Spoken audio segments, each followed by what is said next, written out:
Welcome back to our page. তো guys আজকে খুবই ফানি একটা জিনিস নিয়ে আসলাম। গাইজ দেখেন ও কীভাবে ঘুমাচ্ছে, মানে সোফার ওপরে উঠে এইভাবেও ঘুমাচ্ছে, মানে একদম চিত হয়ে ঘুমাচ্ছে, একদম গভীর ঘুমে।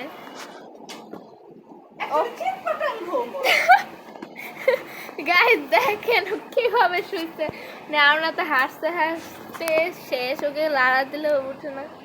এই যে গাইজ দেখ, ও মাই গড, ওর ব্যায়াম স্টার্ট করে দিছে। গাইজ এখন আবার ঘুমাবে, এখনো ভদ্রভাবে ঘুমাইছে। ঘুমাও ঘুমাও ঘুমাও। গাইজ ঘুমায় গেছে। ইয়েস গাইজ ও এখন ঘুমের দেশে চলে গিয়েছে।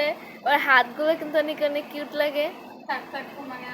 ওর জীবনে ও একবার ঘুমাই গেলে গাইজ ওকে আর আপনারা কেউ তুলতে পারবেন না। মানে কালকে হচ্ছে ওর হাত পাও নিয়ে ডিস্কো ডান্স দিচ্ছি, এরপরে উঠে নাই। গাইজ দেখেন এখন কিভাবে ঘুমায়। তো গাইজ সবাই ভালো থাকবেন, সুস্থ থাকবেন, take care of yourself, bye bye. আর ঘুমটা কিন্তু সেই